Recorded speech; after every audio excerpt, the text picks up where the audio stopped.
पहलगाम हल्ल्यामधील जखमी सुबोध पाटील उपचार घेऊन नवी मुंबईमधल्या कामोठे इथे आपल्या घरी पोहोचले।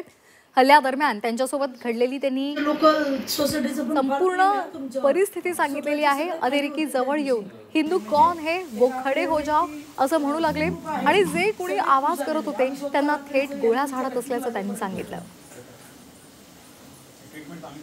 अधेरिकी जवळ आल्यानंतर आम्हाला सांगितलं हिंदू कोण आहे खडे हो जा।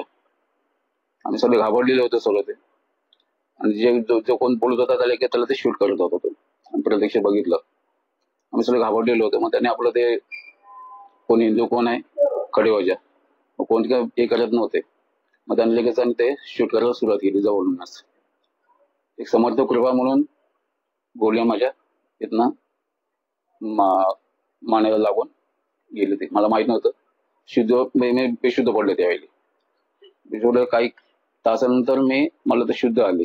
शुद्धाला बघितलं मिसेस होती तेवढं तिथे मिसेस दिसली नाही मला। जेव्हा शुद्धाला बघितलं सगळे लाशेस पडलेले होते। असं मानव कोण असायचं बघितलं तिथे सगळं पूर्णपणे बॉडी पडलेले होते।